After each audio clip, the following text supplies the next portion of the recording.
That's can a snapshot. Okay. Now you went big. I got to get rid of you. Oh, there you are. All right. Yeah, we'll trim the beginning down. All right. You went picture in picture with yourself. Oh, nice. Okay, so we'll start. Like I said, we'll have to trim the beginning down here in a sec. Okay, so we ready? All right. Evening, everyone. Welcome to a special edition of the Refs Roundtable here on Wrestling with the Future. I'm your host, Dan Sebastiano, joined by filmmaker Mike Messier. Hey, everybody. How's it going, everyone? And WWE superstar Rico Costantino. Rico, thank you for joining us. Thank you for having me. Hello, everybody. You know, the Roundtable was originally started by an old friend of mine, Jeff the Ref, who is no longer with us, and I'm going to continue hosting the show in his honor. The idea of the Refs Roundtable was a conversation of everything sports and entertainment. And it's funny we talk conversation because what is the old rule of thumb? Two things you never bring up in the conversation with your friends or family are politics and religion. And that's the topic of today's conversation. We're going to talk politics and religion in sports entertainment. Rico, you seem like you want to add something? Yeah, you had 2 out of 3. You talk no politics, no religion, and no sports. Yes, sports is another one. Yeah, but we're doing the 2 and 3. Show, yeah, as a wrestling show, I think we can forgive the sports. Yeah, so, they're on hiatus anyway. That's very true. Before we get started, I do want to start on a bit of a somber note. Wrestling world's a little darker this week. As you know, officially, California officials confirmed that Shad Gaspard died in the ocean as he was swept away. His last act being saving his son. So a true hero to the end. Yep. In the commentary world, Mania 411 is mourning the unexpected loss of Larry Zonka, who's a good commentator in the sports world. When did this happen? This was, I believe, Wednesday. Larry Zonka was the co-host when I was Gladiators. Really? Yeah, he was the co-host. No. I'm not talking about the Dolphins running back. This is Larry Zonka, the Mania 411 commentator. Scared the tar out of me. Sorry, Rico. Whew. But Larry was a good commentator. He was a young guy. So okay. Condolences there too. I thought you meant Hall of Famer, and like I said, I knew that Zonka. So okay, but does it change the fact that we have lost a soul? That's true. I understand. So the Wrestling with the Future's family, our thoughts are with Shad and Larry's family and friends in this dark time. Yeah. So as we look forward, guys, I appreciate you being here. Like I said, the plan for today, we're going to discuss politics and politics and you got me thinking sports now, Rico. Politics and religion in the world of sports entertainment. So to break it down, we'll start with the obvious. Religion in wrestling as an angle or a spot.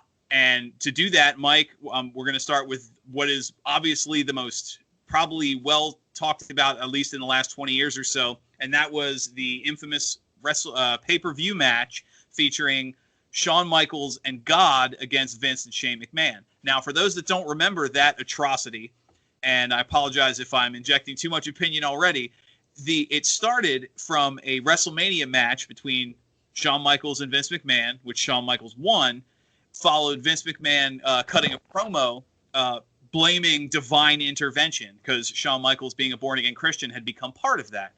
And this led to a series of vignettes where Vince McMahon recorded in what was set up to look like a chapel or a church where he challenged God and claimed he was better than God. And that led to a match where, of course, after some shenanigans, being the evil McMahons, that Vince pinned Shawn Michaels, thus winning the match and being able to declare himself better. So, Rico, having worked for him, I'm going to bounce this first question. I just had to dab off my tongue because I just bit it on what you just said because of what he did. I see Rico selling the punch at every turn. Right. Oh. So Rico, that's perfect because I'm going to bounce this first question to you. What you've worked for Vince McMahon, you've met him, you've known him in the past. What mindset does a man put himself in to book an angle where he books himself over God? You want my opinion or? Yeah, just my opinion. Arrogant, obstinate, no respect, to call out somebody like God Mm. and then include him in a performance. The Bible is very clear in several scriptures. And to clarify to the audience, I am not a theologian. Okay, so but I am an ordained or was an ordained minister. I could marry and bury. Okay, and we'll get into it later about sports and God and what you're doing. Right. How you represent God. But as far as that angle, the 2006 angle, complete blasphemy, complete disrespect for our Creator. All right, and I'll make a general statement because everybody believes in their Creator, Buddha, but there is a Creator. Okay, mine happens to be God. God the Father, God the Son, God the Holy Spirit. That's my belief. Okay, so to start off, I don't want to offend anybody. They have their own belief. But I guarantee if Vince McMahon said he's going to take on one of Allah in a match and do what he did on the video that Mr. Messier sent me, there'd have been a lot of trouble and a lot of violence. Yeah, the fact that we live in America is the reason why he's probably still walking. Right. It's interesting you mentioned that. We'll actually get to Vince McMahon offending Islam here in a bit. Oh. So, Mike, continuing with this, the obviously the reception was very negative. Yes. The match didn't go over well, and the vignettes were heavily panned. But what as Rico mentioned, other than arrogance, what do you, from the filmmaker standpoint, like what could you possibly hope to gain other than putting yourself over in this? Who is this designed to appeal to? As a Christian myself, you try to look. I'll try to look at possibly the positive of that storyline that was not terribly well conceived or executed, which is if you're exposing this storyline to say 2 million people, and say 20 people say, how come Vince McMahon and Shawn Michaels are talking about God, and how come Shawn Michaels is getting on his knees on the the Titantron entrance every time he comes to the ring? If 30 or 50 people decide they're going to pick up a Bible and explore Christianity because of this storyline, then you would say that 20 or 50 people had a religious evolution because they saw something on television that, although the message was clouded and controversial and stupid in its execution, somewhere there was a seed planted for some viewers. So that's trying to find a seed of goodness or positivity out of that. For most of us, yes, for most of us that are not going to be so easily influenced by a WWE storyline for our religious beliefs, you're going to find it either boring or offensive. And I think Rico would probably say it was offensive. I found it more boring. I found it more just WWE coming off of the Attitude Era, kind of what we now call the Ruthless Aggression Era. A lot of stuff they did during the Ruthless Aggression Era was just as attitudinal as the Attitude Era.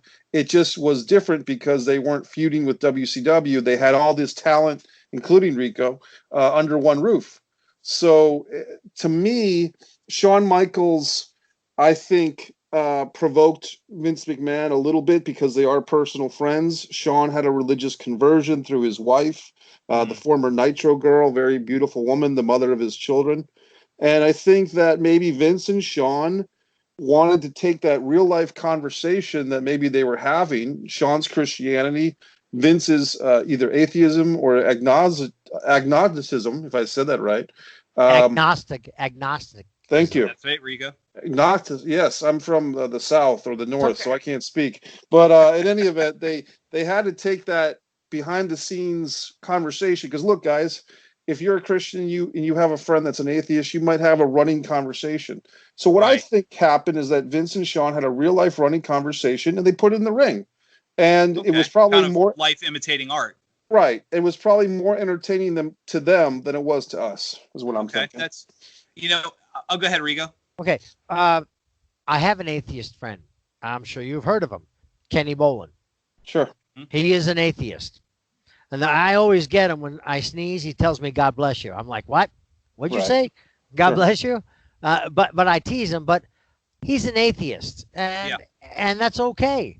I'm a Christian. But that never affects our relationship. I don't Right. try to convert him. He doesn't try to convert me. And even me as a Christian, as I am, I don't Bible thump people. I don't walk around and go, "You got to do this," pop, like a chair. This is what I believe, and this is my world, and this is how I do. Now, if you come in offending my world, I'm going to defend my world. Okay. On this angle that we're talking about with the 2006, Mm-hmm. there are positive things. Okay. I mean, I could take this and spin this another way. Now, we're all going on the glass half empty. Okay. We're looking at it like that because of Vince McMahon. We know that when WCW Bischoff started stealing Vince's talent, a lot of people left. So a lot of his heels left. So he did something very smart. He made himself the top heel because he's not going to leave his own company. Yeah. Okay. So he was smart there. So with the thing with Shawn Michaels, and did I like the angle? No. Could have been done better? Yeah. Should he have got advice? Yes. But there were things that they didn't do that is kind of skirting it. Like if Shawn Michaels was getting beat up and then he went to the corner and held his hand out for a tag to God and nobody showed up and then Vincent or Shane started beating him up, that's where I would have had a problem. Right. But they didn't do that. But Shawn prayed before. Okay. He prayed beforehand and went down. He took on the match. It was definitely a handicap match. Shawn never called upon God. He said he believed in God. You're saying that the fact that they booked it as kind of a more satirical mockery instead of him actually having a real partner in the ring, Vince selling to a spotlight or something like that, actually made it a little more palatable. Well, I think Vince going over the top has created what we're talking about now. The light coming down and him saying, "Oh, God's coming, blah, blah, blah, blah." That's a little bit of mockery. I got scripture to back that up. God does not, even after Jesus Christ, God does not dwell in a temple of men made of hands. Right. That's Acts, that's Galatians, and I can get into that if you want. But what I'm saying is I think defending, not defending, I think Vince took it a little too far. Shawn brought it in, like I said, by not going for the tag. Shawn won WrestleMania, so Vince wants to be the winner here. Okay? He had help. Didn't the Spirit Squad? Yeah. Okay, so it took an insurmountable odds to beat Shawn and God. Right. But Shawn never, ever denounced God, took the loss as a man, and never made an excuse. I never heard of it. From what you sent me, I did some other research. I never heard Shawn say a promo that God deserted me. Right. No, he didn't. No. Okay. They had built his born again Christianity as part of his character, but it was a very respectful. Because obviously, the whole lost his smile. He was in a bad place with the drugs and other things, and he turned his life around, and he gave a lot of the credit to Christianity and to his faith. So the God angle before it got perverted was actually done with a monicum of respect and admiration. Yeah. Well, and like I said, half full, half empty. Exactly. I think Vince was trying to put himself over as such a heel and such an atheist, that he mocked. Now that's against the book. Yeah. Like I said, it's against it. But what was he trying to do? And nobody knows except Vince himself. Right. But you don't go around. I'm only speaking about this. Wait till we get to the other ones and we'll go there. But I'm just speaking about. We'll cover it all. Yeah, but I'm just speaking about this. Vince's attempt, which he didn't get much advice, really made him look like an asshole. Sorry, Vince. You look like an asshole doing what you did. You go into a church and you're mocking God. Where are you? Where are you? Where are you? A lot of people said that here in this Bible. A lot of people said that. And then when not expected, he showed up. Daniel the lions. And you'd think that having go ahead, Mike. You'd think that having a son-in-law who calls himself the King of Kings might turn Vince's cold heart around. I mean, that's one thing that people don't talk about. If you look at the WrestleMania 22 entrance of Triple H, a lot of people compare that to Conan. I compare that. It looked like Jesus on steroids. I mean, you have Triple H coming in. Did he call himself King of Kings? Yeah, that was the King of King. Bow down to the King is kind of his heel moniker, and then the game, and because he has two different entrances on. He's got the game, and he's got bow down to the King, and the King of Kings is more of his heel character, which I'll get at here in a minute. Okay, all right. But to go off what you guys were saying is, you got to look at who you're marketing to. But before we continue, I wanted to kind of get into the conversation, let everybody kind of get a feel for how the roundtable is going. Before we continue, I want to make one quick announcement, a huge one for the show. Obviously, this is going up on a Thursday. Next Thursday, the special guest on Wrestling with the Future will be superstar Bill Dundee. So that's a huge win for us, and we're looking forward to the chance to talk to him. He was anybody that was ever a fan of the Territory Days, huge name there.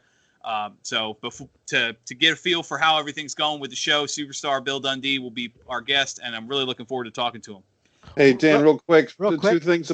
Go ahead. No, go ahead. I think Mike's going to say the same thing.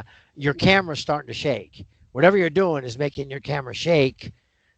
So put something underneath it or harden it up, because when you're talking, I guess you're putting your arms. Who's that? Me? I'm gonna have to check for my camera's on a tripod, so I'm gonna have to check for a cat. Okay, well, maybe it's just the excitement of superstar Bill Dundee, but I just wanted to say that WCW fans might remember superstar Bill Dundee, I think, is Sir William, and he escorted Steven Regal to the ring, or William Regal, Steven Regal, the WCW television title in the '94 era. But also as a competitor, Bill Dundee is on the Mount Rushmore of Memphis wrestling, along with Austin Idol, Jerry Lawler, and Jimmy Hart, in my book. Yeah. And I believe that Bill Dundee wrestled wrestling's first scaffold match against Coco Beware. Wow. That sounds about right. So, I mean, huge name there. But continuing with our talk, Mike, you talked about the transition from the Attitude Era to Ruthless Aggression. We're going to step back a little bit into the Attitude Era, continuing with the WWF, a series of angles, maybe more spots they did that the internet community has since dubbed the Russifixions, where the Undertaker, using his symbol, would sort of in a crucifixion style, but it was the sacrifice to the character that had been identified as the greater power, with, of course, the most prominent of his victims being a young Stephanie McMahon, but Steve Austin, among others, faced that. So going back to that moniker of where you draw the line and we're going to touch on a much more obvious crucifixion image here shortly, but is it different because it's a symbolic sacrifice on something that kind of resembles a cross, or is that a line you just don't blur? Rico, what are your thoughts on that? Me or Mike? Rico, what are your thoughts on that? You're the... Okay. Crucifixion was a form of punishment. Greeks did it. Romans did it. Japanese did it. And they did crucify people upside down. Yes. Okay, so that crucifixion could last 3-4 hours, or you could last 3 or 4 days. Now, there was different type of crucifixions, and they say, they show Jesus carrying the cross and all that. That cross was 300 damn pounds. Right. So Jesus didn't carry the cross. He carried the cross beam, which is about 75 to 100 pounds. So that's what he carried through the city and was flogged with the leather, with the steel beads and all that stuff. But there was a lot of crucifixion going on, and Romans weren't the only ones that did it. Like I said, upside down. There's even, it's not really confirmed, but the Apostle Paul was crucified upside down. Okay. If people kept lasting too long, they would break the tibia and fibia of these people's bones. Yeah, they would break your legs and you'd suffocate. Well, there's legs, but the tib and fib is easy because, and you'd asphyxiate because your arms are way up here. Not only did they not only nail, they never nailed through the hands. They always nailed through the radial ulna. That's right. Okay. Or they tied. They would tie you. They not always time now because cast iron back then was hard to come by. So nails were worth a fortune. Yeah. So they would reuse nails, the crucifixion nails. Like now, sometimes they do this, but then they would put the feet on either side of that footstool and run the nail this way. So now you were like this, and then they had different styles because you were bent, your knees were up, but whatever. They just wanted to make it humiliating. That was the whole big thing of that.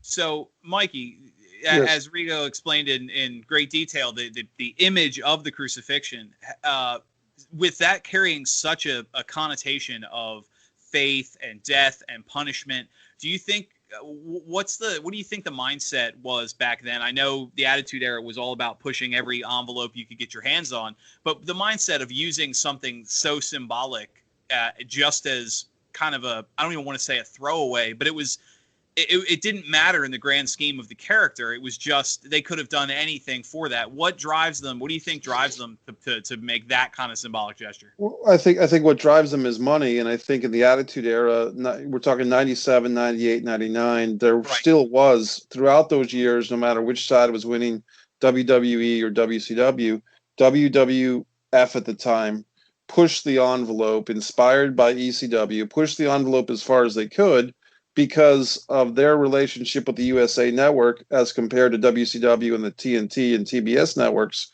WWF had more leeway. So they took advantage of that. And the culture for kids growing up now, this was the era of South Park. This was the era of Howard Stern, Private Parts being the #1 book in the country. Right. The late 90s, in the wake of the death of Kurt Cobain, Tupac Shakur, Biggie Smalls, pop culture was pushing the envelope hardcore, and in a way that not even today, I mean, just now we're seeing on AEW swearing and on WWE swearing, but we hadn't seen that in like 10 or 15 years in wrestling. So in the late 90s, the culture was push the envelope. The Undertaker, my theory on this, guys, is that The Undertaker had been a very favored wrestler for a long time at this point, for about 10 years in WWF.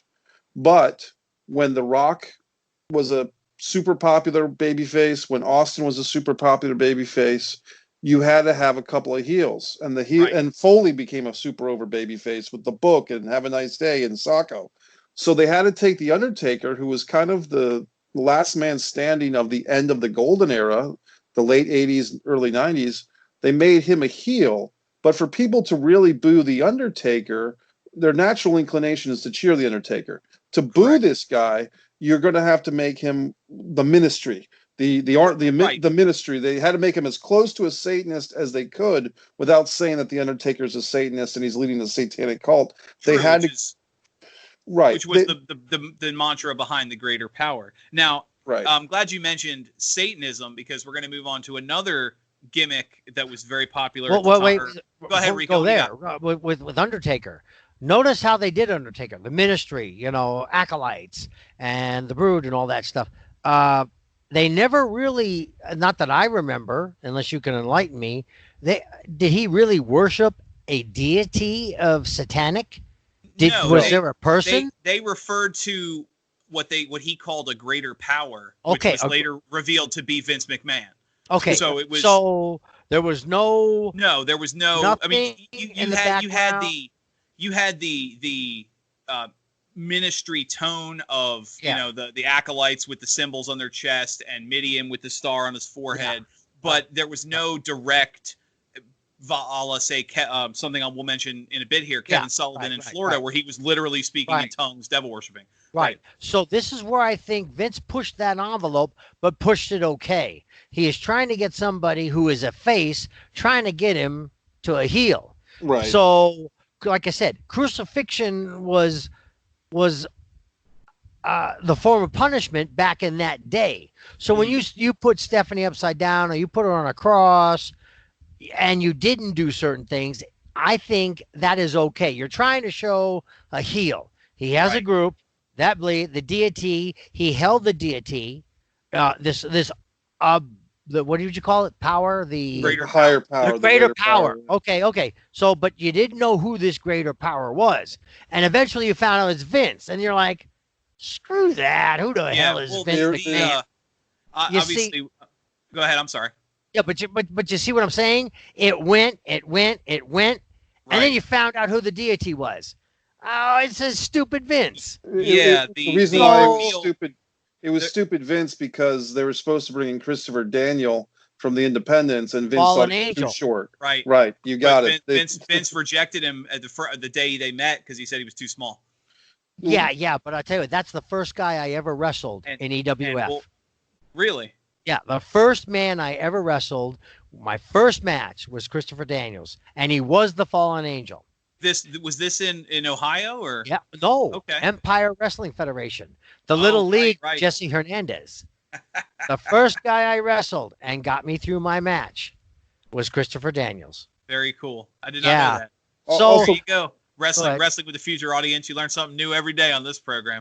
Also, for historical context, real quick, Marilyn Manson at the time was a big pop culture act. Like, Marilyn Manson was huge around this time. And his concerts were filled of representations. Yeah, symbols. this was the evolution from the Marilyn Manson to the Hot Topic era and all that. Yeah. But moving on, you were talking with this greater power, something that happened. We're going to continue to travel back in time in early 1990s WCW when Kevin Sullivan embraced the Taskmaster gimmick, and he also addressed a higher power. And this was WCW Kevin Sullivan. We're going to get to his Florida territory days, but this was in WCW. He embraced a higher power, and they gave him the power to recruit what would end up being the Dungeon of Doom, which was he sold his soul to kind of a symbolic power to get what he needed to defeat Hulkamania. So I'm wondering, because obviously the Taskmaster turned evil, and that didn't work. Hulkamania, the big World War III match, or excuse me, World War III match where the Hulkamaniacs defeated the Dungeon of Doom, and then that's the Giant introduced, and some other things.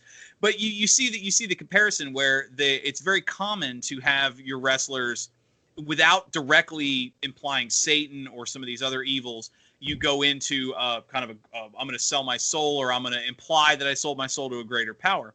But now, getting into the final bit we want to talk about with angles or spots is the one that I know, Rico, you mentioned was easily the worst, is a moment in ECW where a match between Raven and the Sandman resulted in the Sandman being crucified on a very obvious beam wooden cross, and they even put a barbed wire crown of thorns on him.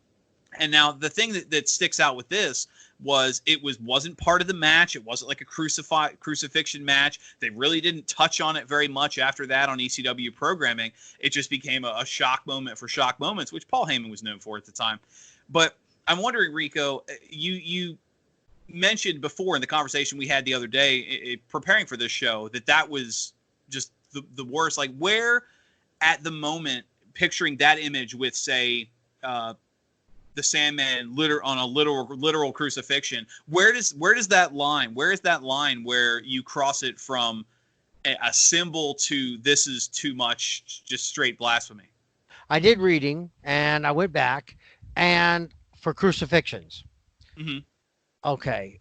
Crucifixion was a normal form of punishment, like I've said before.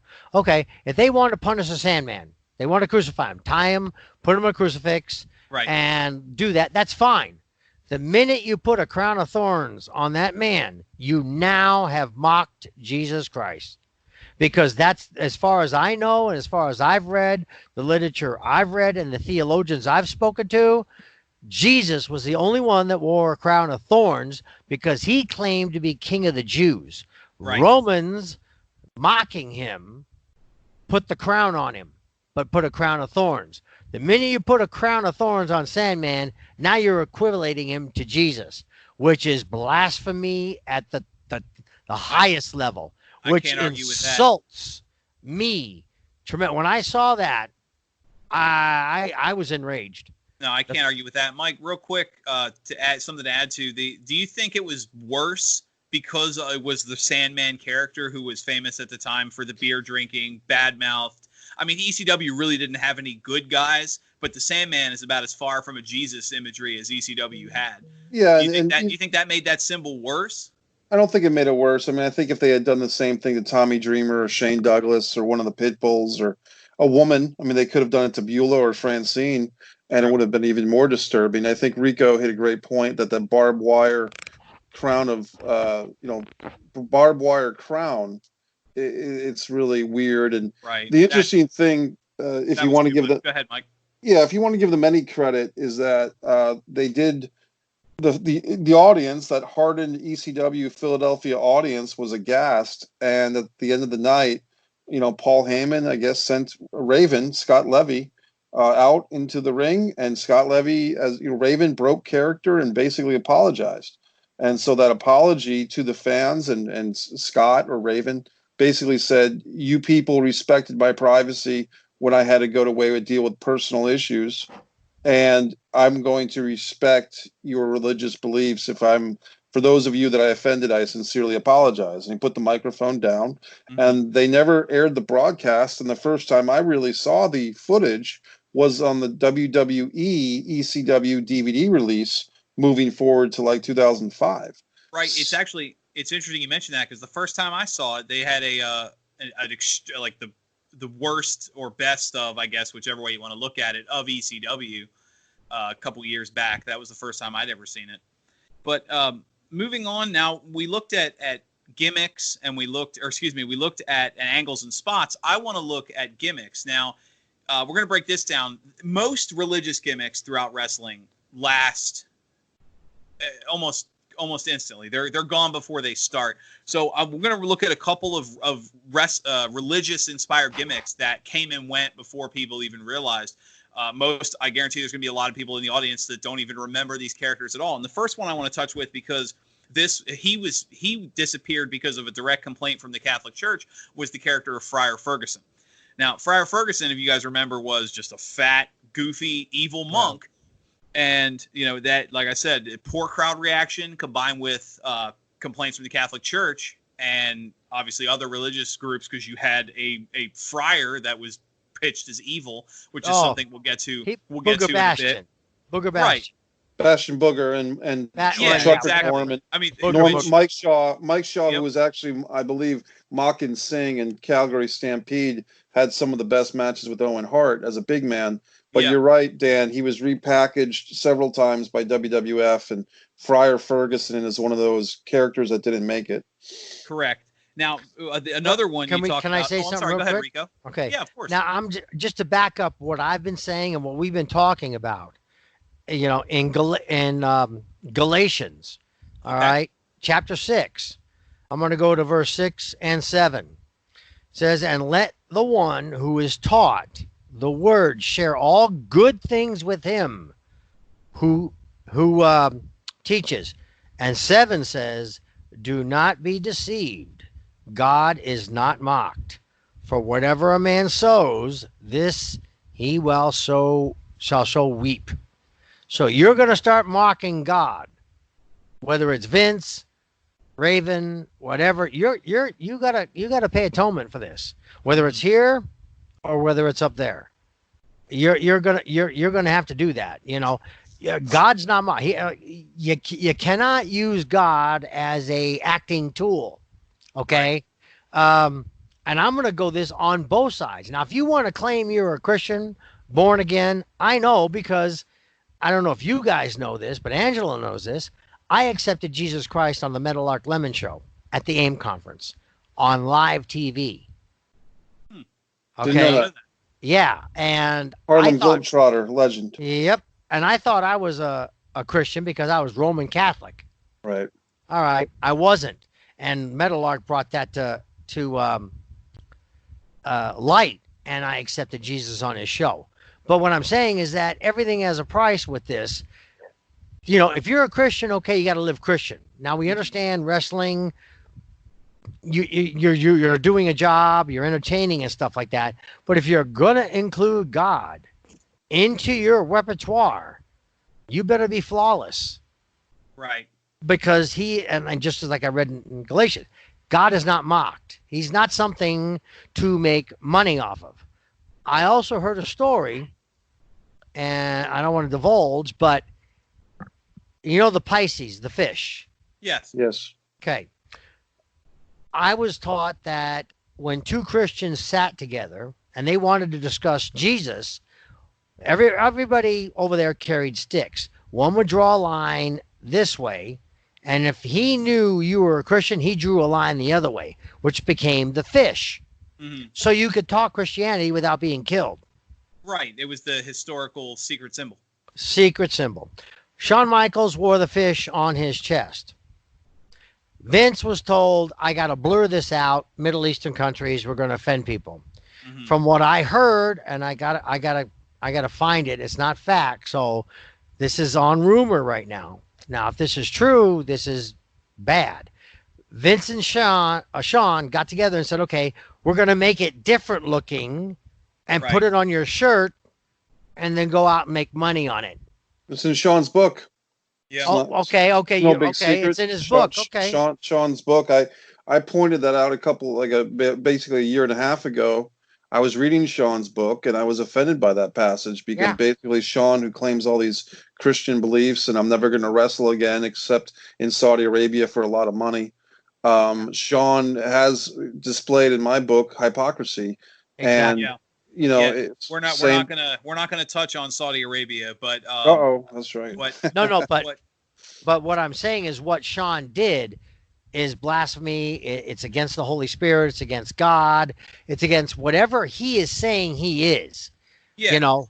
Much like we talked about, much like we mentioned with the Undertaker. It's not uncommon for characters to twist slightly or redesign a religious symbol for their own sake. I know Test had a cross. This was more of a behind this. Like some of the other characters we're going to touch on all right, had that. Right. Go ahead, Rico. But what I'm saying is the Undertaker did what he did, but in the end, he revealed his higher power was Vince. Was a person, correct. Yeah, see, it wasn't a deity. It wasn't God. See, so I think he was safe there. He did what he did with the acolyte. He did the angle. And I think that's an okay angle. You know, just because you use satanic or you use God, whatever. And like I said before, Shawn was tag team partners with God, according to Vince. Right. I don't remember in those clips Shawn saying God was his tag team partner. No, he definitely played it like he was going it in alone, and Vince was crazy. Yeah, so he was going in. Which leads to... Go ahead, God was on his side. God is on, now God's on everybody's side who accepts Jesus as their Lord and Savior. God's on their side. Okay. But like I said, which would have made it different is if Shawn was getting his butt kicked and he went to the corner to tag and then no tag. And that God gave him the short arm. Yeah. See, and that God gave him the Barry Windham Lex Luger 1988. There you go. Dan's got such a nice outline for this show. Let's let Dan go back to the outline. But no, you're letting you guys talk. That's half the fun of a roundtable is the conversation. But as we were touching on Friar Ferguson, continuing with the offensive religious gimmicks that went nowhere, before they became the headbangers, Mosh and Thrasher wrestled for a very short time as the Flying Nuns, which was another gimmick that went nowhere and ended up with complaints and offended people, and they ended up pulling it pretty instantly. Continuing with the religious gimmick, which interestingly goes back to what you were talking about, Rico, with changing some of the religious symbols, originally pitched as a foil to the Undertaker in the mid to late 2000s. I guess I'm trying to think when it was specifically. Mordecai. Yes. I came up with Mordecai him with his white hair and his all white suit and his white cross. Now Mordecai, obviously, he ended up getting repackaged later on. Kevin Thorne. Kevin Thorne, and Mordecai, his debut pay-per-view match against Hardcore Holly, and he it was rough. But Mordecai was obviously built up, but he spent more time on promos than he did actually in the ring, because it was another character that got dropped pretty instantly.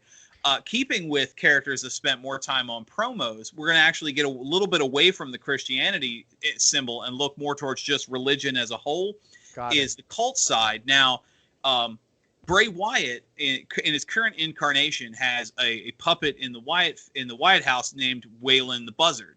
Now, Mercy the Buzzard. And Mercy the Buzzard is named after Waylon Mercy, who was a character that helped he helped Bray Wyatt create the Wyatt family character. Waylon Mercy was a cult leader. He wore the shirt, he had the white pants, he had the fancy speak. That was another character that, despite being popular, at least among certain fans, it didn't really go very far. Now, continuing with that, you have Bray Wyatt, Kevin Sullivan. I'm curious.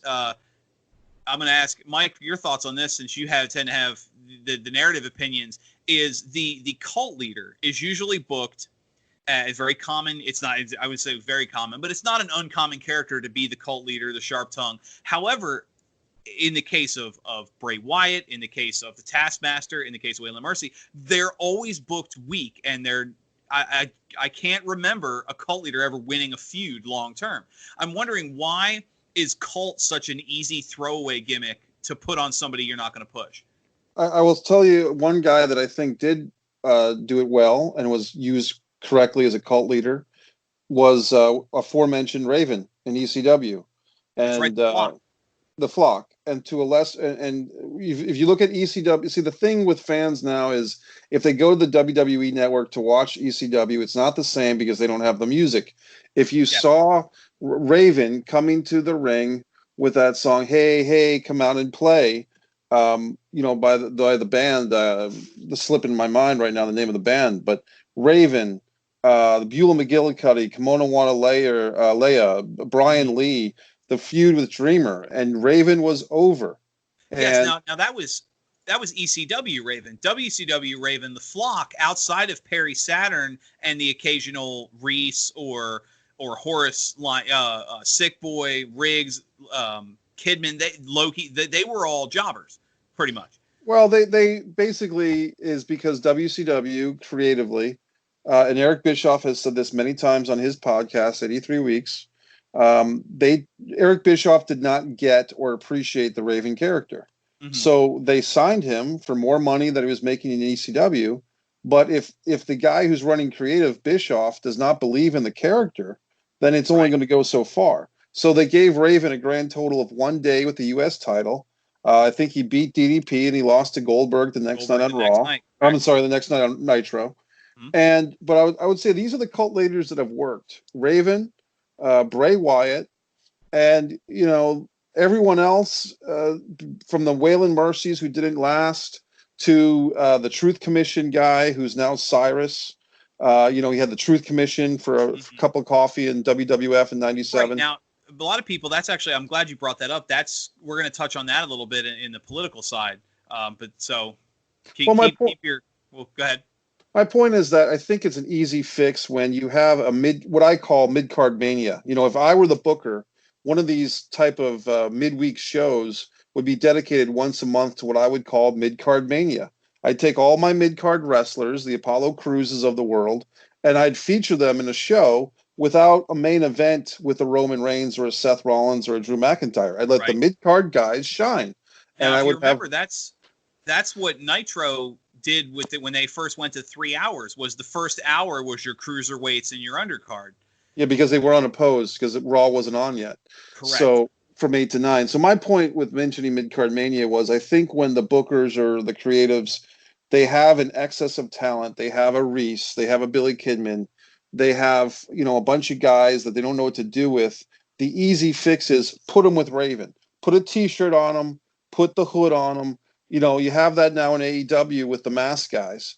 They're Oh, whatever that group oh is called. my gosh. as my buddy Jim Cornette calls them, the Dork Order. The Dark Order. Now, guess what? I actually kind of dig the Dark Order. I don't know why, but I just kind of do.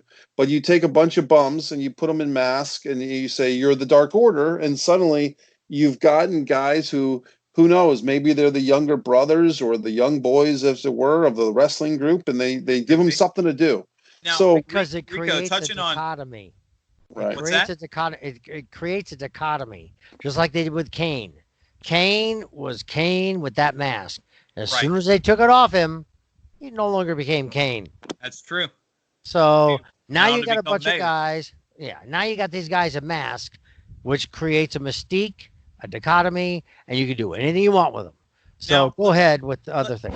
Let me ask you something, Rico. Touching on the what Mikey was saying, if you have these cult leaders who maybe work, or even if they're someone like a Raven or a Bray Wyatt who can carry their own in the ring and on the mic, if you book them or if you fill their cult, their stable with losers that amount to nothing, that creative has nothing for, or in the case of the Dark Order, that the heaviest one is like 110 pounds, where they're not a threatening presence. Do you feel that weakens the character?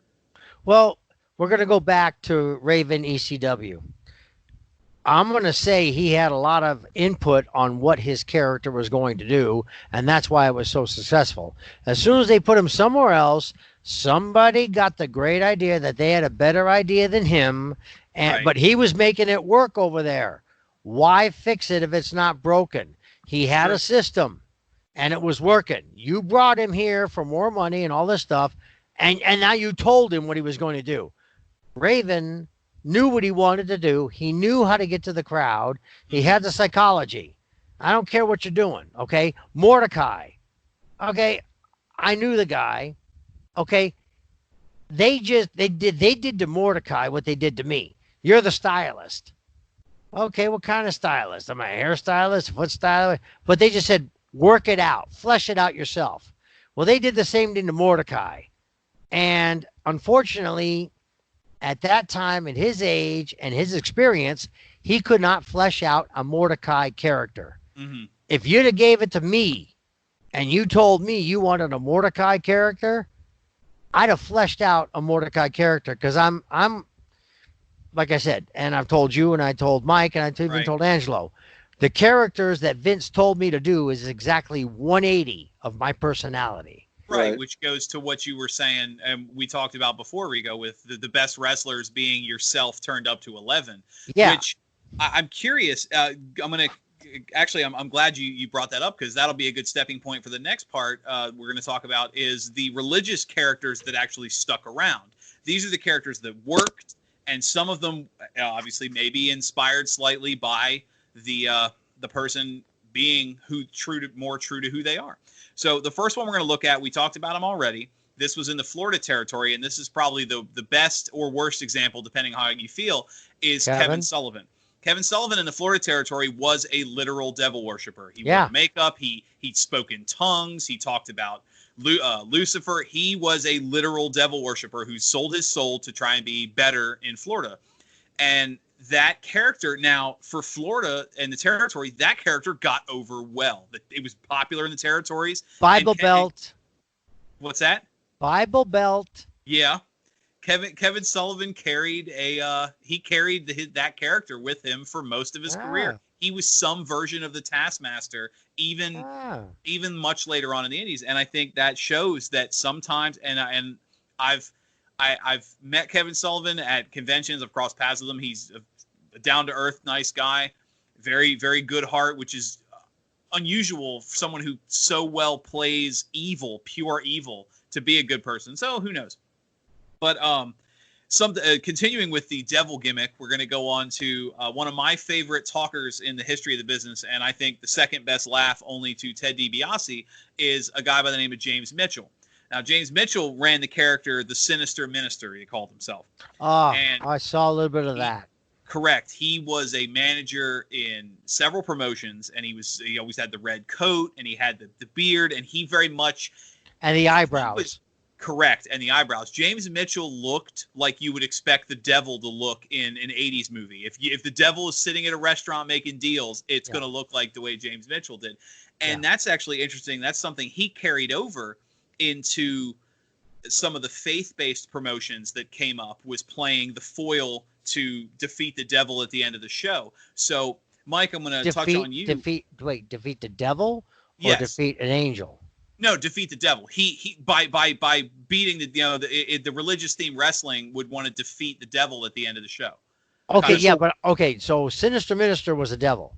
Yes. Right? Okay. Correct. I lost you there. Got too many hits to the head. Sorry. So I had to catch up. Go ahead, Mike. Go ahead. I understand. So Mike, we're touching on that. The character like a James Mitchell or Kevin Sullivan, these characters, these literal devils. Why do you think, compared to something like a higher power, or as Rico mentioned, stuff that maybe doesn't entirely work, why do you think if you straight devil, demon, 100% up, 666 imagery, that works? Why do people accept that? Is it because it's straight to the point, or is it because it's more evil? Why do you think that character works?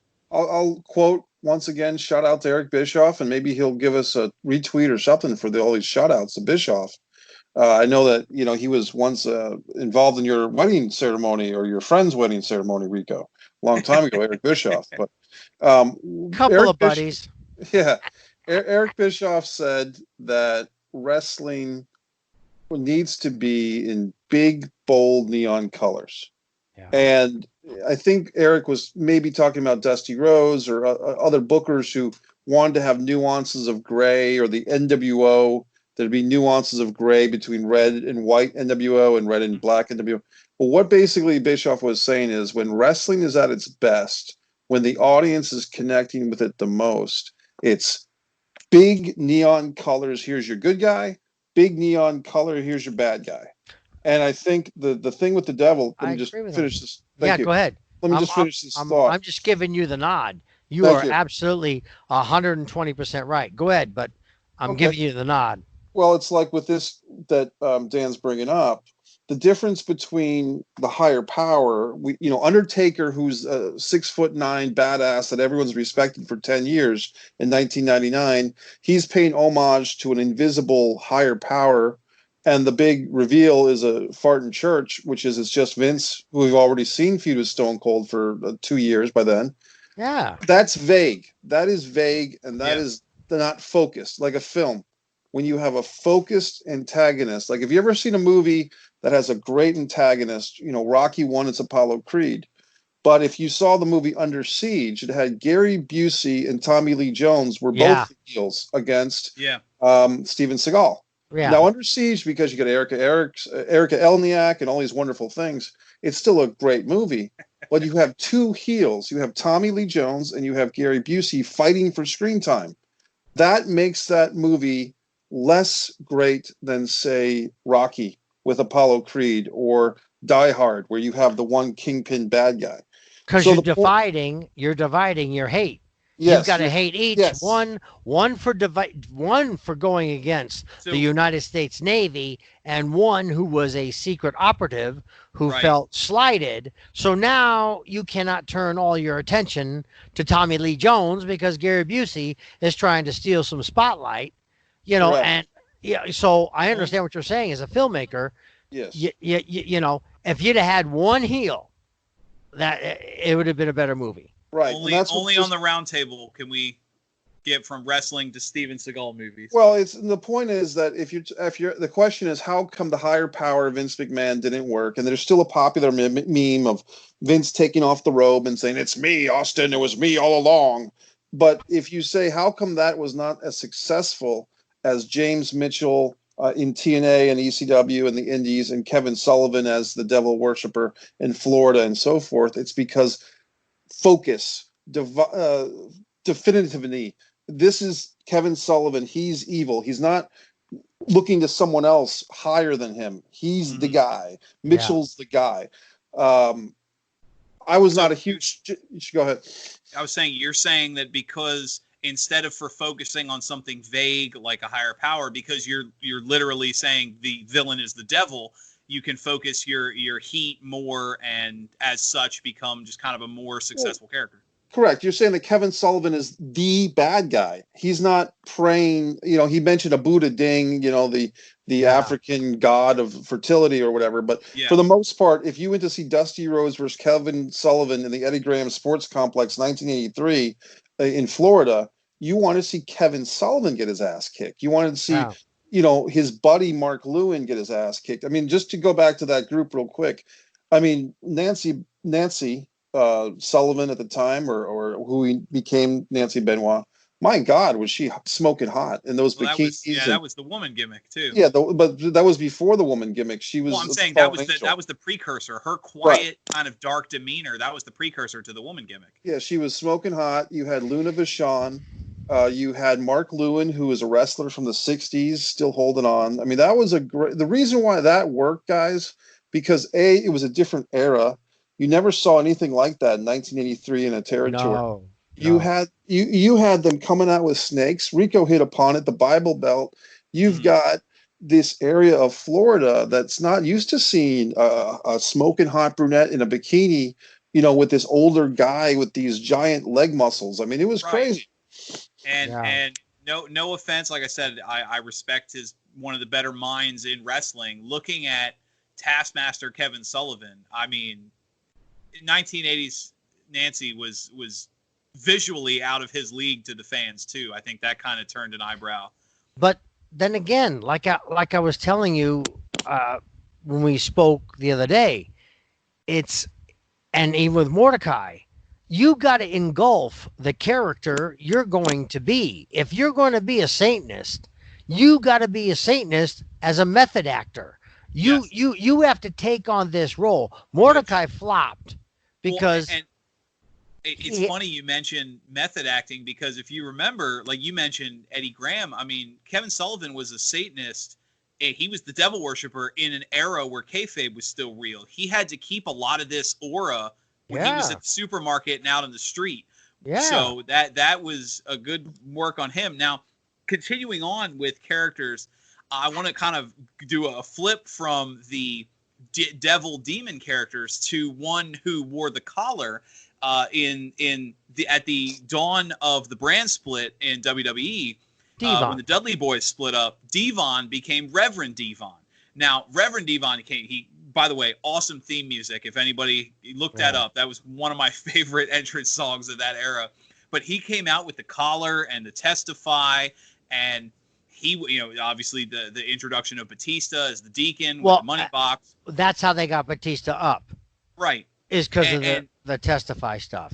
Now, that was a preacher character who was the villain, which I kind of want to touch on, because we looked at all the different characters, and obviously we've talked at length already about Bray Wyatt and about The Undertaker. Now, Reverend Devon is unique because of the preacher gimmick, but if you look at the list that we went over, James Mitchell, Kevin Sullivan, the Reverend Devon, Bray Wyatt, The Undertaker, they're all heels. And the last one to mention that fits that mold wasn't entirely religious inspired, was the Brother Love character.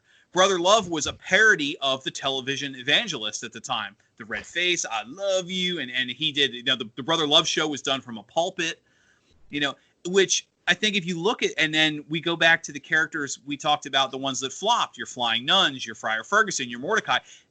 Every religious gimmick that anybody really remembers in wrestling was a heel. Yeah. And now, Rico, I'm going to ask you, as a man from the business who's had to sit and think gimmicks before, why is it when religion, because even those such as Friar Ferguson or Reverend Devon, who will wear the crosses and the collars, every time a character is saddled with a religious gimmick, it's a heel? What drives the booker? What is the mentality in the writing room to write all religious characters as the bad guy? Because that's what secular world sees them as. You got your Swaggarts, you got your Tim Bakers, you got all those people who claim to be men of God, okay, and they turn out wanting hookers, stealing money. I know Jim Baker, not Tim, Jim Baker. I know him. I've met Swaggart. I've met all these people. I was there when Jake the Snake confessed his life and gave his life to God to a minister. I was standing right there, was speaking to him. Mm-hmm. So I've seen this. And with Steve Martin, the movie Leap of Faith, he took after a certain evangelist, a televangelist, and made this movie. But he went there telling the company that, oh, I want to do this and this and this, but turned around and made this guy a shyster. Okay. Mm-hmm. And that's how America sees televangelists, except for Billy Graham. I really believe Billy Graham was and who he says he was. And, you know, I've met the Haggies, Marilyn Hickeys, Paul and Jan Crouch. I met Pat Robertson when he was running for president. I've been around a lot of these people. I know a lot of them. Okay. The America sees people like Jim Baker, Swaggart, as they use the gospel to get money and get what they want. And I've found out the more somebody preaches against the subject, that's what their weakness is. So, one's money, one's prostitution. Your opinion then is that the religious characters are marketed towards a world that's slowly viewing anyone who's overtly religious as a hypocrite or a bad person in general. Not slowly. I mean, we've got how many proofs do we got? The characters we've covered go back over 30 years. That's what I meant. Slowly is over the course of several decades. But that's how America sees them, which is terrible. There are some great televangelists out there that really do work and preach the word of God, except that doesn't sell tickets. And these promoters want to sell tickets. So if you put a man in a collar, which you didn't make Devon a minister or a pastor, you made him a priest. Mm-hmm. So now he friggin' as America sees it, generally, he assaults altar boys. He's a pedophile. Yeah. Okay, so you've not done the Catholic or the Christianity base any favors. None whatsoever, because of what they've done to themselves. Okay, so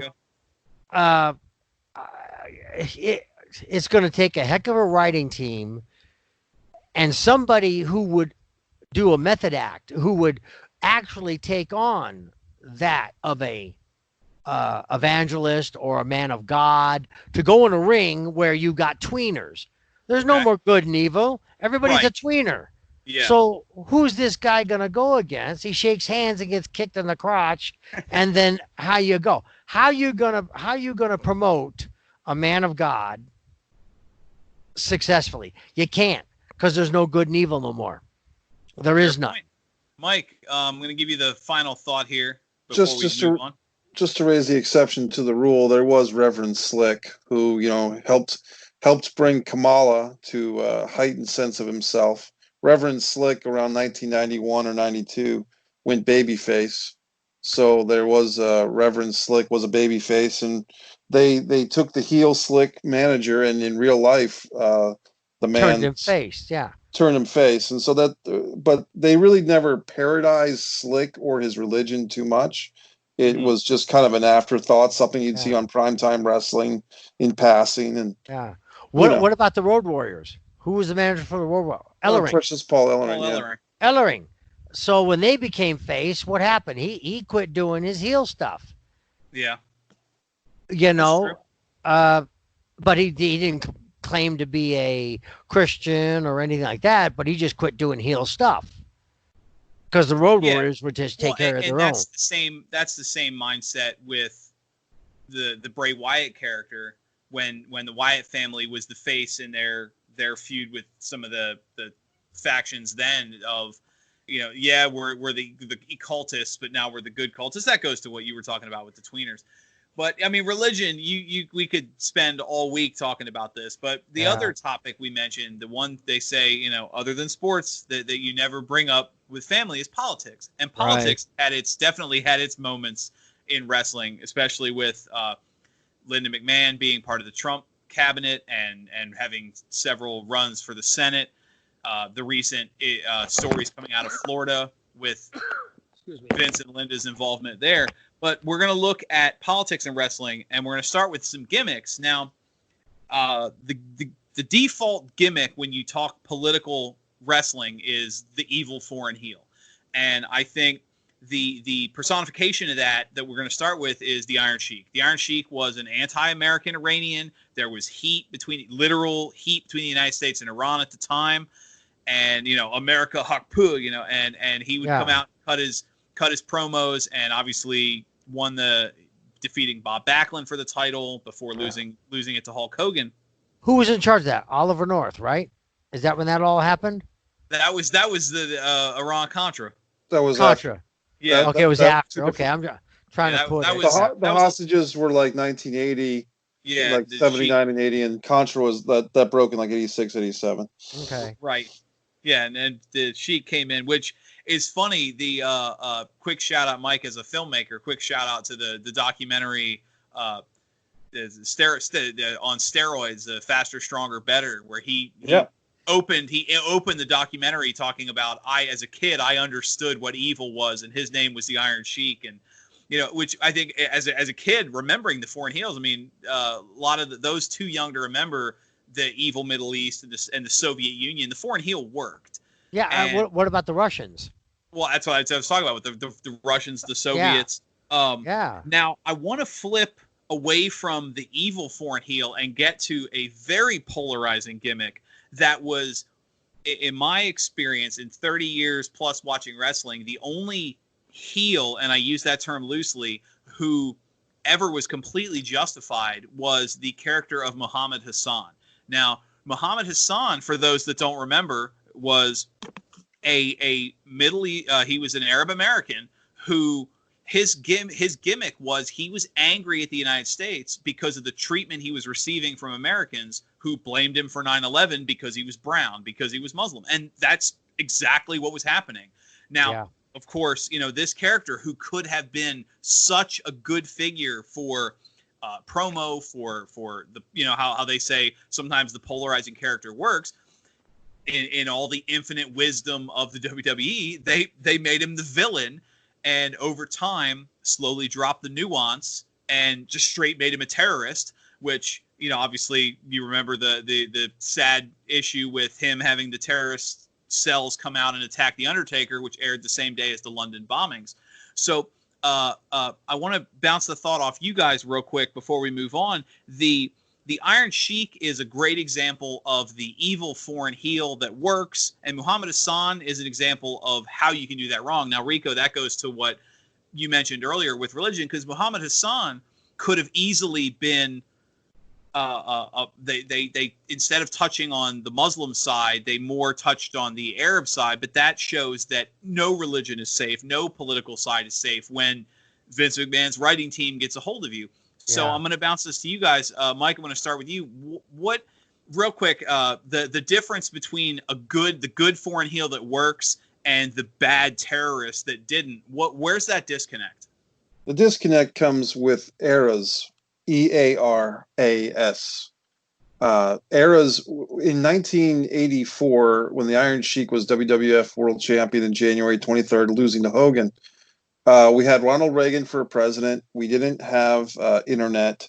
Most people either had no cable TV or very little cable TV. Wrestling fans were more apt to believe what they were sold. In 2006, when Muhammad Hassan came along, and we're 5 years past, 9/11 in 2001, people are more cynical. They're more sarcastic. The Muhammad Hassan, the way that I experienced that as a fan was they were trying to make the fans the heels. If you boo this character, Muhammad Hassan, as a fan, you are doing exactly what he is telling you that you are doing. You're being bigoted against the Arab American. Now, here's the problem is twofold. One, if anyone did a simple internet search at the time, they find out that the guy was not even Arab American. He was Italian.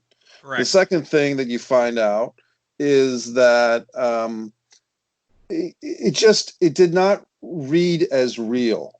The man who plays the Iron Sheik, I'm sorry, I forget his name right now. He is legitimately Iranian. Mhm. So when he comes out and he loves America, he loves being American in real life, but because he's a legitimate badass, Kozlo, I believe is his name, the Iron Sheik, he read as legit.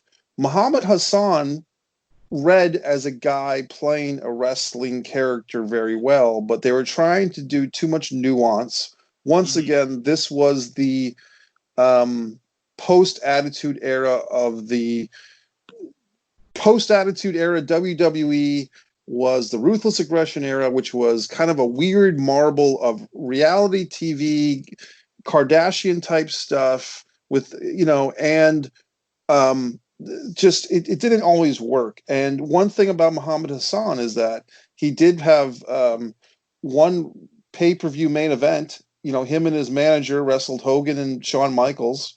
They had one pay-per-view main event, but the actual real-life guy was not committed to pro wrestling because once the WWE decided to drop his character, he was out of the business. Yeah.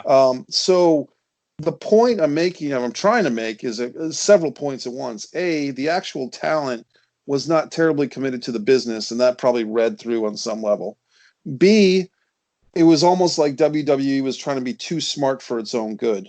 We are going to take this nuanced thing of the fans have this subconscious level of bigotry, but if the fans don't want to be pointed out that they're the bad guys, the fans don't want to be heels. When I do the angry wrestling fan thing and I point out that the WWE fans support the WWE blindly, whether it's all the topics, the Saudi Arabia shows, the women, Martha Hart. If I point that out on Facebook, people don't want to admit that they're at fault as fans because the fans aren't enlightened enough for the most part to admit to their own human faults. So that's how I think. That's why I think one worked. The Iron Sheik worked. Muhammad Hassan, 25 years later, didn't work. That's a fair point. Now, moving on, continuing with the idea you talked about the character, another example of somebody who was pitched that was not I shouldn't say well received, but that was received differently was when Dutch Mantel returned to the WWE as the Zeb Coulter character with Jack Swagger and the Real Americans. Zeb Coulter was a anti-immigrant, angry American character who was supposed to be the bad guy. However, feuding with Alberto Del Rio, who was legitimately the Mexican aristocrat character, your audience very much embraced the Zeb Coulter character. When you have a core audience that tends to be more conservative, more Southern, somebody who comes out with a big beard and a fishing vest and talks about how these immigrants come in and take our jobs and everything, and the crowd cheers, it kind of didn't work. And a lot of people don't remember in the build up to WrestleMania when Jack Swagger was challenging for Alberto Del Rio's title, they filmed a vignette for that appeared on YouTube where they were recording in front of a green screen and the camera kind of panned over to where you saw sort of at an angle. You could see they were in front of a green screen. And Zeb Coulter completely broke character. He explained, like I don't want to hurt anybody. This is just an act. And he referred to Jack Swagger by his real name. He referred to Alberto Del Rio by his real name. He called him his friend. That's because the guy on Fox News tried to pick on him. And yes. So they, right. Which now the problem with that was they kept the character going with the adding of Cesaro, among other things. And I think that goes to the Muhammad Hassan side where you had a character, and if you remember in WCW, late WCW, Kurt Hennig and the Wyndhams, when they formed the West Texas Rednecks, you had this angry cowboy group that was supposed to be the heels in their feud with a rap artist. And of course, the Georgia Southern WCW fans, they don't want to cheer Master P against Kurt Hennig. They're going to boo the crap out of the rappers, and the Cowboys were cheered. So, Rico, I'm curious. You talked gimmicks a lot today. When you get someone like a Zeb Coulter or a West Texas Redneck, where you have a political character that's supposed to be the villain but isn't and is embraced by the crowds, how do you, as a performer, how do you adapt to that? It happened to me. How's that? I came out as a heel. I was a heel as a stylist, and then when I came out the makeup character, I was a Right. heel. That's true. And fans, the crowds love the Billy and Chuck angle. yeah, but then they didn't like me cheating. But when I went to the Adrian Street character, Yeah. they turned me face. That's why I got squashed on Raw and went back. I went back to SmackDown as a face. Japan did the same thing. So the fans are going to dictate, and unfortunately, the wrestlers and the wrestling world behind the scene guys have given the fans that power. They will dictate who they want and who they don't want. Now, as far as this gentleman, the Italian guy, the Muhammad Hussein, or what was his name? Muhammad Hassan was the character. Okay, Italian guy. Yes. WWE, unless they invest a lot of money in you, are not going to help you with a character or the development of a character. Hence, I've said this before. They just told me I was going to go out and be a stylist for Billy Chuck. They didn't tell me what kind of stylist, what to do. They told me I was going to be an Adrian Street character. Well, the old Adrian Street character was a womanizer, stepped on women. Well, you can't do that in the 2000s because you get assassinated. You know what I'm saying? So, yeah. But WWE with people like me, I'm not going to say like, Brock Lesnar and these other superstars, they've already got their character and they help them with it. But other guys, if WWE gives you a character, you're going to have to sit back, flesh it out, decide what you're going to do, and keep evolving that character as Undertaker has evolved from when we first saw him with Paul Bearer to where he is now. Yes. Undertaker has always evolved. He's always kept up with the times. Hogan used to evolve, keep up with the times. Rock did. You guys can't keep doing the same thing over and over. And with these other things, WWE is not helping themselves because they'll just take somebody and go, you're going to be this, and then now work it out. And then they give these writers who have no experience in it, and they try to make you into a character. So when it flops, right, your script would have saved Muhammad Hassan, Mike. Could have put him in that angle. Well, here's the thing, guys. I like Rico may not know. I think Dan does. I did have a job interview for WWE Creative Writing Team, and the reason I think Rico said it to me privately, the reason why they didn't hire me is because I have a clue. Yeah. Because and here's one thing, guys. I want to speak up a little bit on this. Everybody says, "Oh, the writers of WWE are so lousy." Who hires those writers? The McMahons are the ones hiring them. So after 20 years of people complaining about the WWE writers, why don't people complain about the McMahons? And that goes back to my theory that wrestling fans and wrestlers have a daddy complex when it comes to Vince McMahon and Triple H. A lot of wrestling fans don't have good family relationships with their father, so they look at Vince McMahon as their fantasy world father. He provides good wrestling, we love him. He kills Owen Hart or whatever he does, and we hate him. Oh my God. So there you go. Moving on. No, I'm just telling you the beat of the fan that I see. It was Glenn Beck actually who feuded with Zeb Coulter. I just looked it up. Glenn Beck. Ah. Good. Well, and as plus, Mantel continues to be popular. Yeah. Well, here's the thing with that, guys. I can give you a real quick insight. I went to a show in Providence, Rhode Island during the time of the Zeb Coulter character, and Jack Swagger just wrestled, on the show, and he did the "We the People" thing, and the crowd got up and they did the "We the People" thing. And this is my theory. This is around 2014, I believe. The idea is that the wrestling fan is so starving to latch on to something like Stone Cold Steve Austin, like The Rock is here in Philadelphia, The Rock is here in New York. The wrestling fan, the WWE fan especially, is dying, is desperate to latch on to something and enjoy themselves. So when they see anything, heel or babyface, bigoted or not, if it's a call along, if it's a catchphrase, "We the People," they forget about, oh, this guy's the bad guy, we should not be doing "We the People." They just say, this is fun. This is something we can do that's fun for us. That's why they do it. That goes to the first push when the crowd started pushing for Daniel Bryan Triple H mentioned in an interview that he didn't believe it was Daniel Bryan that was over. He said it was the yes chant that was over. Turns out he was wrong, but moving on to another popular gimmick in wrestling, something that's looked back fondly for those who remember, there was a good run of about a year or so where Bob Backlund had done the Mr. Backlund for President character.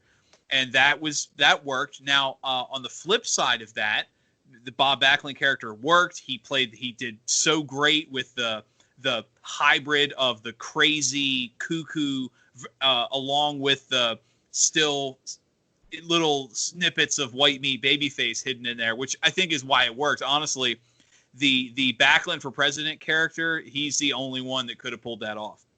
Now, on the other side of the President, if you remember in WCW, on an appearance, a talk show appearance, Hulk Hogan announced he was running for president, which of course was a gimmick as part of the NWO. That ended when he came back to WCW and participated in the Finger Poke of Doom, which is still the greatest angle in wrestling history. Sarcasm aside. So, obviously you can have two different gimmicks, one that works and one that doesn't. Now, continuing with the idea of one that works and one that doesn't, we talked earlier about the Iron Sheik, the foreign heel. In WWE, when they first introduced the Rusev character, he was pushed as the Russian foreign heel, despite being Bulgarian, the Bulgarian brute from Russia. He got adopted by Russia. He had the Russian wife. He had the Russian character, the Gold Star medal. Now, Rusev, if you remember, he was thrown into a series of feuds with these American characters. He feuded with Zack Ryder. He feuded with Big E. He feuded with Titus O'Neil, who came to the ring dressed like Apollo Creed, which he knew he was going to lose that match. And then, of course, his feud with Jack Swagger, and he came out on top, leading to WrestleMania, his run with the U.S. title against John Cena, came out on the tank. And now, Rico, I'm going to go with you here on this one.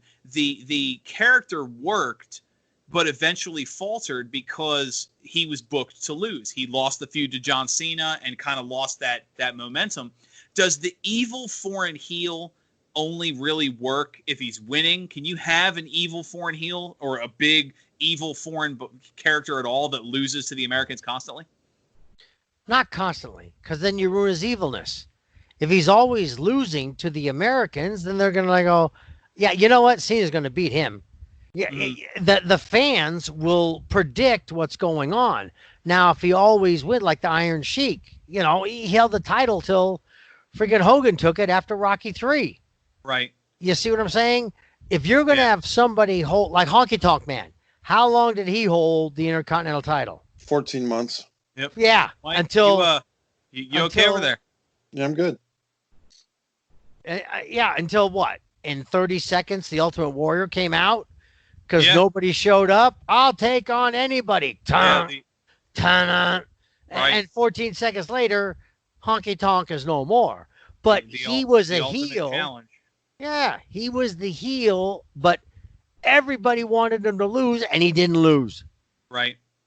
And that's how you keep one of these heels. Now, about the foreign heel, the Sheik stayed for the longest time because we feuded with Iran. It was still up in regular news, and it was now in wrestling.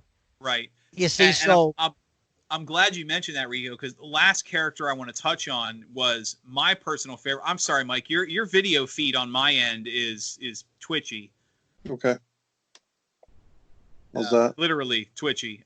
Rico, are you seeing that, or are you seeing a normal feed, Mike? Oh, I see normal.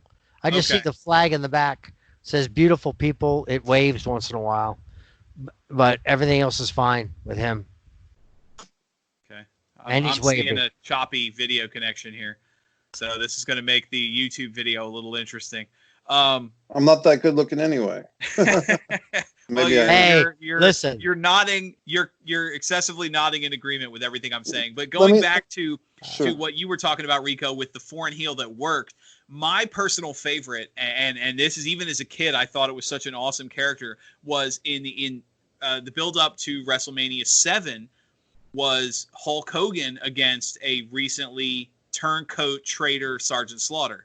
Yeah. Now, for those that don't remember that gimmick, Sergeant Slaughter, after he left for a couple years with the AWA, he came back and he was a relic of the Cold War. He was a heel in the sense that he was mad that, Nikolai Volkov and the Russians, the Americans had kind of started to embrace the Soviet Union. And that jaded edge slowly turned to sympathizing with the Iraqis during the Gulf War and his various cutting of promos. And I think the last bit there is the narrative that worked. That worked really well, at least for me as a fan. Now, unfortunately, ticket sales and history tends to say that was not a popular enough character. The moving of the venue for WrestleMania shows that was not a popular character in the long term. But I think it worked. And then the Get My Country Back character, that was, I think, the last great bastion they had of a real life heel, because a real life foreign heel, any attempt they've had since then when Rusev came out, we weren't really at war with Russia, and obviously Muhammad Hassan, the character's there. So, you have, go ahead, Rico. They did the same thing with Rob Conway when he switched from America and went to the French. That's right. Cause I forgot that there you are, Mike. I forgot he came out. He was disguised as a soldier. Wow. Yeah, and then he turned on the Dudley Boys. That's flipped. right. I forgot about that bit. See, but good. They make it this big. Yeah. They do not give time. The WWE wants things as a microwave. They don't invest into what they're trying to build. They want it then and now. They don't understand that the public needs time to digest, to understand the backstory. Well, why did this guy from America all of a sudden go with the Rougeau? What were they called? The French. They were the what were they called? That was the La Resistance. La Resistance. Right. Yeah, La Resistance. There was no backstory. It was like a couple of weeks, and then he went to La Resistance.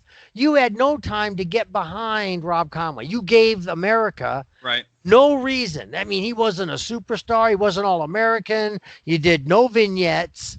Nothing about him winning awards, winning the Purple Heart, the Cross. You gave him nothing as an American for us to despise him to go. Right. No, and that's a good point. And, it's funny. You look at, and Mike, I'm going to bounce this to you, is you look at the current product with the WWE versus AEW, is the WWE has pay-per-views every couple weeks. AEW's only got a few a year. I think some of the characters like your Iron Sheik, your Sergeant Slaughter being Iraqi were able to develop because you didn't have to build to a big match every 3 weeks. So, what do you, go ahead, Mike. Well, I just want to say, what's appearing to me is that things like the Rougeaus, the amazing French Canadians, or the Mounties, the Quebecers, French Canadian gimmicks don't really work as well as good old fashioned Russian, Iranian. Right. There's something about certain countries, and we can just be honest and say that as Americans, we're kind of brought up in this post Cold War environment. Our enemies are, in our minds, not, Russians, Iranians, Middle Easterns. That's what we're brought up in. I'm not saying that's good or bad, but when you start getting nuanced and you're saying, oh, the French, they're snotty and they smoke cigarettes in cafes, that is not as threatening as a Russian who wants to blow you up. Right. So it's just simple things. But the French in France, in Paris, are snotty against Americans. I know. I did a competition show, and the further I got away from Paris, the nicer the people were. But Rico, for me as an American. Right. But Rico, the difference is 99 out of 100 people haven't had the life experience you've had that have gone over to Paris and had it. Most people in the Walmart in Jacksonville have not gone to Paris for a bodybuilding show and been treated with bigotry because they're an American. You see what I'm saying? Right. But if you grow up in any part of America and you turn on the TV and you have Khrushchev, or you have the Rocky IV, once Gaddafi. again, right? You got Gaddafi. You got what was the big African? Talk about Idi Amin. Idi Amin. You got people like that are just total dictators. Fidel Castro. You got stuff like that. once again, it goes back to, once again, give them credit because it's not my thought. It's big, bold colors, Right. Yeah. good, evil. And I'll say this, I think the Rusev thing did work. I mean, I think it was 4 or 5 years ago at WrestleMania, you had Rusev versus Cena for the US title. They had a flag match. It was total throwback 80s. Yeah. But Right. it was Cena was actually getting cheered. And I think Rusev was getting cheered too sometimes. But the Yeah. feud actually did work. And I think Rico, as the guest here, has really nailed something that's gold gems. The WWE, for whatever reason, with all this airtime they have to fill, does not give enough time for these characters to marinate, to develop. Yep. Look, Honky Tonk Man was very hated, but he came in 1986 as a babyface. And they did this whole thing where they were pushing him against Savage, who was the heel Intercontinental Champion. They had a vote. The fans had a vote of confidence. There was nuances that, and that's why it upsets me, guys, as a wrestling fan and also a writer who had a job interview for the WWE and was not hired. It upsets me when I see the poor quality of content coming through the WWE because I know I could do better. So it's frustrating to me that the fans are suffering through horrible, god-awful WWE wrestling for the last 20 years because the McMahons, for whatever reason, they want to fill their egos and hire Hollywood hack writers and college interns at bargain basement prices. That's actually... And they hire wrestlers for a lower rate. I mean, they bring in these kids who are phenomenal wrestlers, and I'm not taking nothing from them, but Vince has a habit of going, okay, we'll hire you. Then he fires you. Then he brings you back at a lower rate. And then if you get too much, then he fires you and then brings you back at a lower rate. See, I told Vince, you're going to release me. You ain't getting me back. I'm sorry. I'm not going to play your game. I'm not some 23-year-old kid. I'm 44 years old. You're going to pay me what I'm worth. Right. And after I left, I went back into police work and I did it. When they came back into town, he had Tommy Dreamer come up to me. Rico, would you consider coming back? I said, tell Vince no. Was this at a show in Vegas? This is when they came to Vegas and I was a cop. I happened to see Tommy at a hotel while doing my work. And I said, tell Vince no. He had me once. That was it. Speaking of coming back, I'm curious, since I've got you and it's fresh in my mind. It's not related to what we were talking about, but I wanted to ask your thought on it. The Women's Royal Rumble this year, they brought back the Santina Marella character where Santina plays a woman. But when he came to the ring on your Good to Me music. Yeah. I'm curious how you feel about that being repurposed in that side. Which, Vince, by the way, that is my favorite entrance theme of that era by far none. Part of the reason your character worked so well as a fan of yours is because of how awesome that song is. Well, thanks. They developed it. There's a friend I am a fan who is handicapped. His name's Kevin, and I stay in touch with him through Messenger all the time. And he wants to be a wrestler. He's already wrestled regular wrestling and is pretty good at it. Oh, cool. And we talk from time to time. When he heard my music at that Royal Rumble, he jumped out of his seat, thought I was coming, and he saw Santino come in. Oh. He was so pissed. Yeah. He thought I was coming. But, Vince told me, your character's not over no more. We're getting rid of it. I said, I just held the belts. Right. And you just took photos of me, Jackie, and Charlie on the cover of the magazine. I was about to say that was a damn lie. You guys were still getting the good reactions. Well, this is what he tells me. And it's all because I asked for $1,000 a week raise. $1,000 a week. That was it. I didn't ask for $36,000 like Goldberg was getting. And I wrestled 46, 48 weeks a year. And then sometimes not 4 days, sometimes 5 days a week. I was always up in the same semi-main event, because I was an entertainer. So I said, after 3 years, give me a raise, Vince. I wanted to go from $75,000 base to $125,000 base. That just base, not counting on everything else. And it wasn't selfish. So it just really ticked me off that he let me go on that and then wants me to come back. Right. And I'm already a police officer at that time. And like I said, the first time I told Tommy, because I know Tommy, no. And then he came back with Tommy Dreamer the next year, Dreamer and Heyman. And and I was at the hotel Mm-hmm. and Heyman asked, I said, Paul, I'm going to put it to you simple. Not only tell him no, but tell him fuck no. Good for I you, said, Rico. Yeah, good I for am you. not under his thumb. Okay. He had me. He should have paid me what I was worth. I did everything he told me to. I put people over, Right. and that was my job. That was my job as a mid-card guy. Put people over. I wasn't going to be a Stone Cold, Triple H, Batista, Cena. That wasn't my role. My role was to help other people, and I accepted it. That's fine. Right. But then, like I said, Rico the stylist character, people took to it. Rico the makeup character, it took to it. But I said, I made Vince give me time to develop these characters and make people like them. Maybe that's why I'm still remembered 15 years later. And that's the problem with Vince now with these young talent guys. They're young. They want to be on TV. They want to be a wrestler, but they don't understand the old school part of it. You got to be kayfabe. You cannot be part of Raw and then get the show done and then call the guys on the dirt sheets prior to the show and then tell them what's going to happen. And they put the dirt sheets out prior to the show being aired. Yeah. There's a lack of respect for the business of wrestling. There is a lack of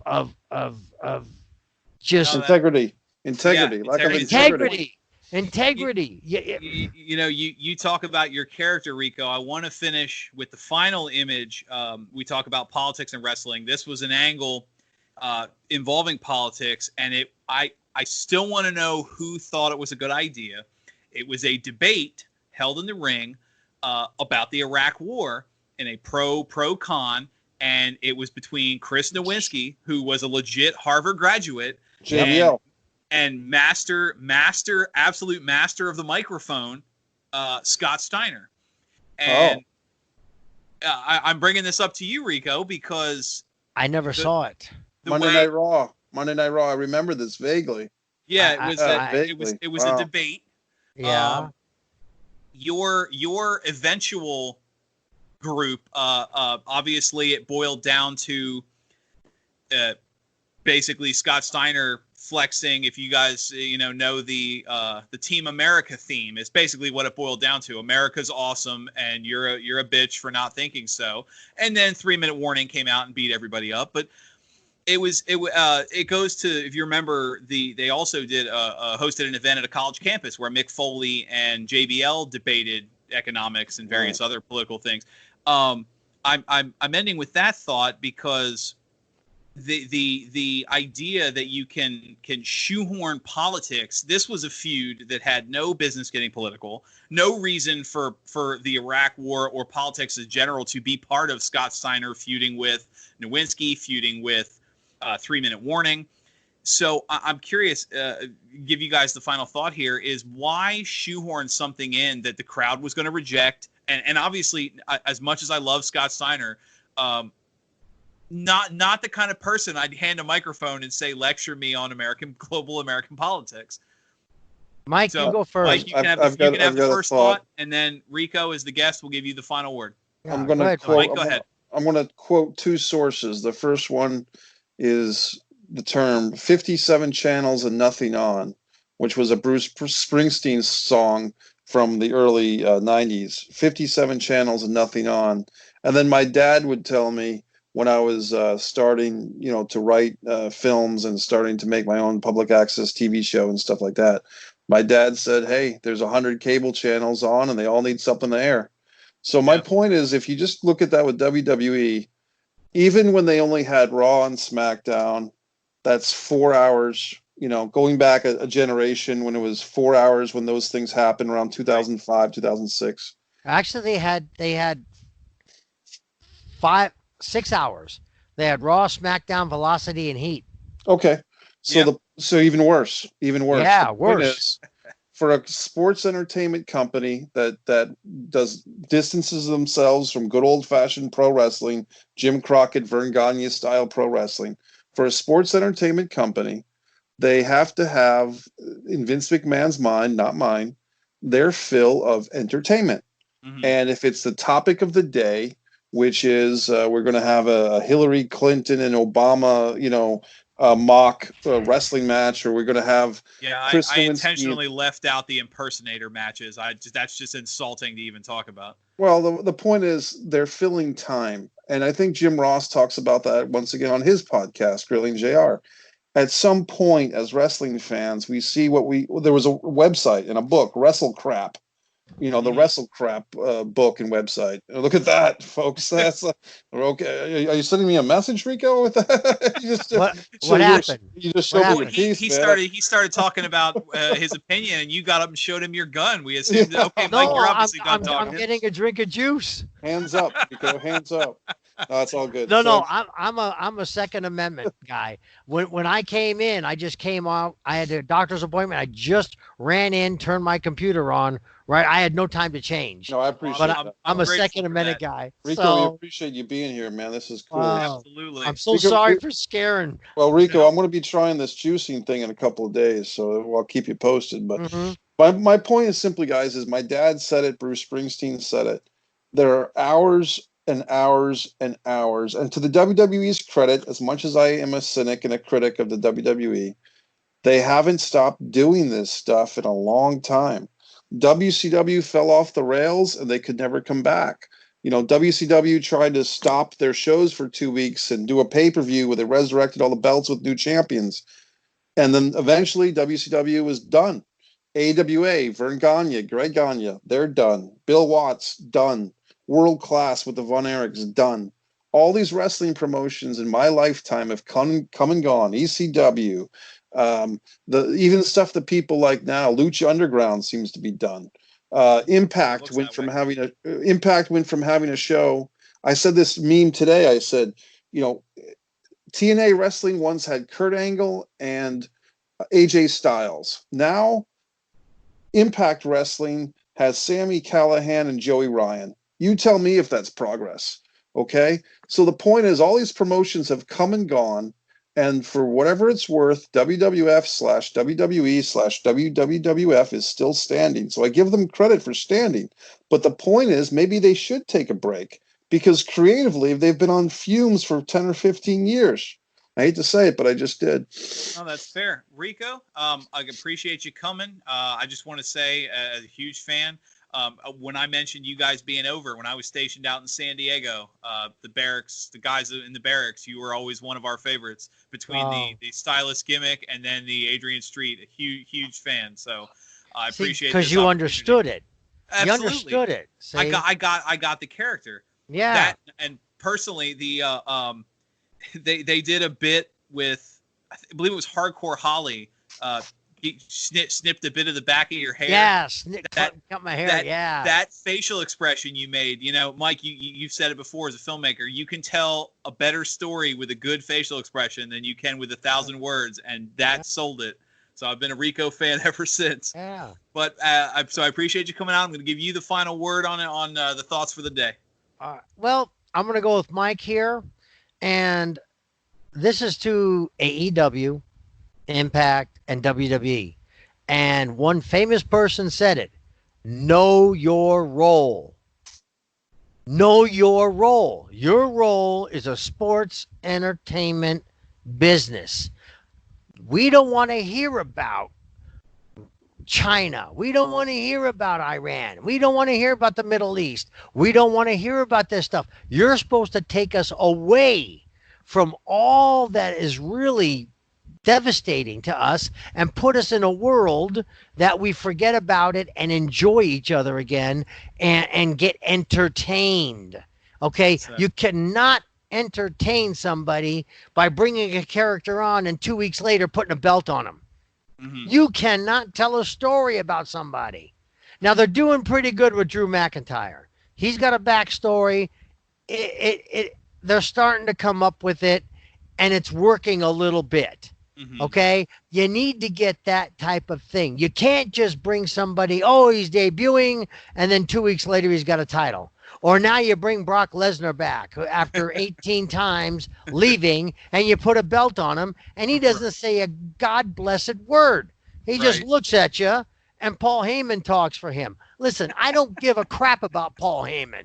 I know he can talk. I know he's a bullshit artist. I want to know what's on Brock Lesnar's mind. How are you going to be the champion? Why am I going to cheer, or why am I going to hate you as a champion? Carrillo, all of them, anybody. You've got to take time to develop your characters and get away from real world. Get away from the real world. Like Bruce Willis. How many times has that guy actually saved the friggin' world? Armageddon, Fifth Element, Death Wish, whatever. How many times does he actually do it? He doesn't. But everybody loves him as an actor because he knows what he's doing there. Yes, it's cut, take 2, take 5. The Expendables, they're all old, washed up actors. Every one of them. But I think that's the appeal, though. Because they're old, washed up actors. Exactly. People want to know what they're doing. Look, he can still do it. Right. Stallone, Statham, all of them. Dolph. They can still. I'll tell you, if Dolph. And you see that with the older wrestlers too. If they could still go, a Hogan Flair match would sell out over anybody that's wrestling today. You want to know why? Because they know how to tell a story. Exactly. They know, and if you let the wrestlers, Hogan and Flair, build it up, have a couple of matches, interfering, yes and no, or a talk, or just sit there and badmouth him. Right. Yeah, he thinks he's got it. I could have beat that guy. I could have beat that guy in 2 minutes. Yeah. And then you ain't nothing. You're old. And then all of a sudden now you got this feud. But that's just an example. But you got to take people away from reality, because you know what? Reality right now sucks. Reality is depressing. And a lot of people don't need more depressing upon depressing. Yeah. No, you're right. Now watch WWE put some Chinese guy in, and all of a sudden now he's the champion. The next women's champion is going to be coronavirus. You the 2020 themed character is going to debut in a couple years here. You watch. But no, Rico, Mike, I appreciate you guys coming out. We've said a lot today. Quick shout out, Mike Messier can be found MikeMessier.com. You can find Wrestling with the Future. The Wrestling with the Future podcast is on Facebook. Where Wrestling with the Future podcast is on Twitter at Wrestling Future, no G. I am personally on Facebook at @theman_WWTF.